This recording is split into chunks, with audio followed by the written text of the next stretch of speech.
Greetings, Wambui made it, Wambui here. Today I've been decorating some items using my heat press machine. And so I'm going to invite you to my heat press world today. I'm going to share the magic of what can happen when you combine a heat press machine, a die cutter, and some vinyl. The possibilities are endless. They're beautiful, yet they're quick. For instance, just a little while ago, I decorated this tank top with a vinyl design.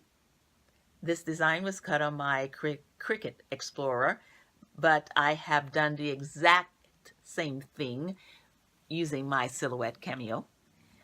I'm going to decorate this onesie here with this design. And this has been cut in what they call weeded, where the excess vinyl has already been taken away. And also today, I decorated this pouch with a design, and I'm going to do the back in a little while. And so what I have is, I've already cut the second one of these. You can't see on the camera, but it has been cut out. So what I'm going to do is kind of take you through the weeding process of this, because I don't think you need to see it actually cutting. It cuts the same way as it cuts paper, but I'll do the weeding process and then go to the heat press and do some heat pressing and make some stuff. Once it's cut, you can just kind of take the vinyl comes off, and you don't see anything on the mat because there's a carrier sheet on the vinyl. And so what we're going to do now is take away the excess vinyl. So I'm just going to cut this down a little bit to get closer to the circle area. And because we can always, just like paper and fabric, we can use the excess. Okay, so now that we've done that, I'm going to take this little pick tool, and I'm actually going to just raise up and end here. So like that. All right, so we got that started, and now I'm just gonna go like this. Now what this vinyl is actually called Easyweed, and it is true to its name, because we are now taking off the excess vinyl so that we can get to the design, make the design look like this. Now, like I said, it's already been cut. What you're going to do is, and so what you want to do is pull away all the vinyl .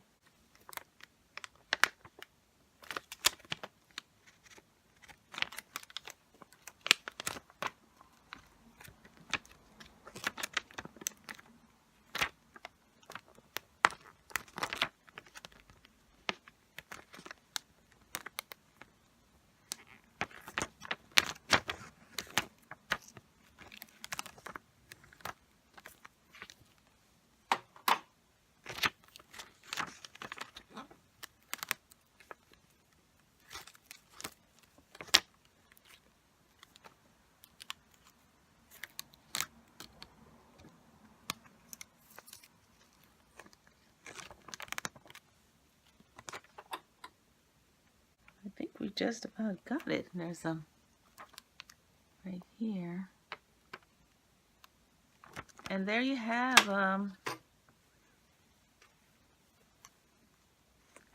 it. And that was pretty easy to read. And so we're going to go to the heat press machine now and do some heat pressing. Okay, here we are at my heat press machine. This is the mother of heat press machines as far as I'm concerned. This is a Hotronix Fusion. It is, my brother helped me buy this machine, and we were both at the time thinking safety, and that most heat press machines, most of them are like a clamshell, and so the heat is up here, which is the heat is on this top part right here. And so, but usually it would open like that, and so to work, you'd always be working under that heat.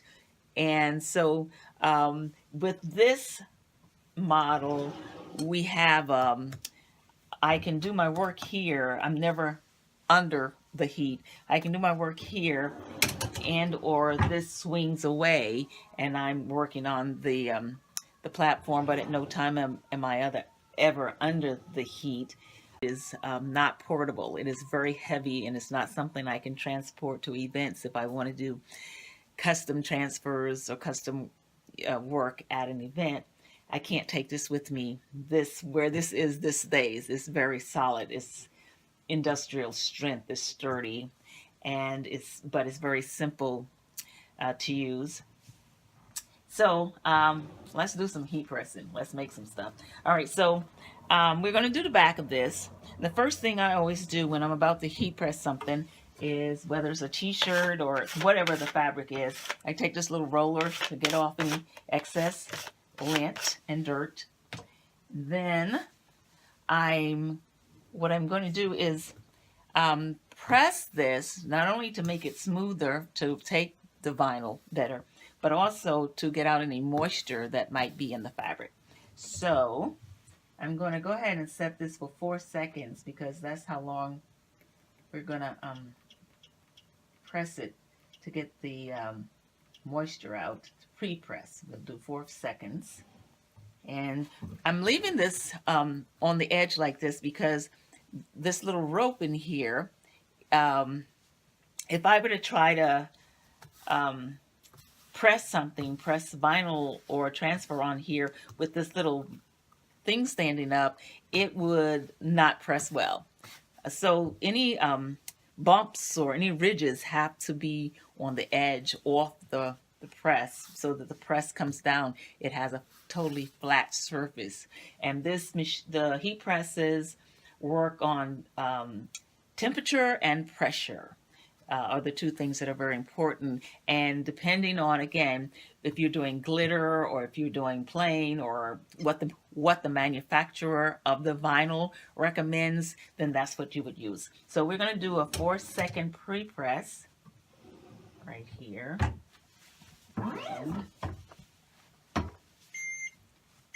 And that'll get it nice and flat, and also get out the moisture. And so now, I don't know if you can see it, we'll leave it back like that a little bit. Now here's the part that I just weeded, the design that I just weeded. And so what I'm gonna do is trim around some of these edges so that it's not, I don't like so much tape around it. So we're going to cut it down a little bit more. And now I'm going to, but I got to leave enough room to be able to peel it off. That's the most important thing. So I'm going to take this, and when we printed this, we did print this in reverse. So now we're going to take this and we're going to put the sticky side down. And I'm going to just eyeball where the center might be. I'll try to line it up with that one as best I can. And so we're just going to, and because the carrier is sticky, you don't usually need any tape or anything to hold it in place. We're going to put the edge back off the edge again. And this time we're going to do 15 seconds. And I'm going to roll it in. You know what I'm going to do is I'm going to put a protective sheet over it, since it's going to be 15 seconds. And now we're going to put that, and then we're going to do 15 seconds. And so in just a few seconds, we'll be able to see our finished product with our design on the other side. Okay, so take away this, and this is what's called a hot peel, meaning that you peel it while it's hot, and voila. So now we have the design on both sides. And right now I'm going to go ahead and I'm going to do the onesie. Now what I did when I was switching over to my heat press setup was I went ahead and I cut another Cute as a Bug a little bigger for the shirt. So because it is important to have the ridges not be in the center where you're pressing, you need a flat surface where you're going to press. I have another plate that is smaller that will accommodate. Ooh, that's hot.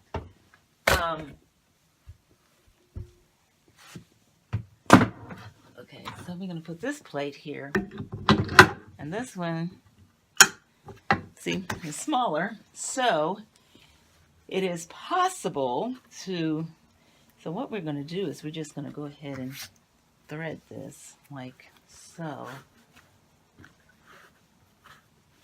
and we're going to eyeball it, but use this tag as a guide to keep it centered. And now,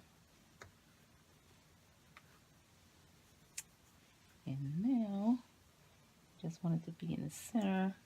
But we're going to do the same thing. We're going to do the 4-second press before we put this on like that. We're going to do the 4-second press to press it and get any moisture out of it. And so we're going to do like this. And I'm going to do 4 seconds. I should have changed the pressure because now that's okay. I'm going to tighten the pressure just a little bit. Okay, we tightened the pressure a little bit because this is smaller and it was the lower had lost some of its pressure. And so I'm going to put Cute as a Bug right here. And I didn't do the length thing. I'm going to do that because I'm thin. I'm going to do it. Okay, so here you go, Cute as a Bug. There. Okay. And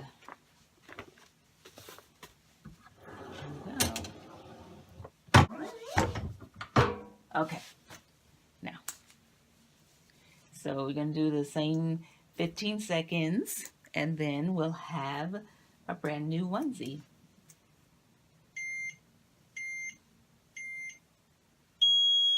Okay.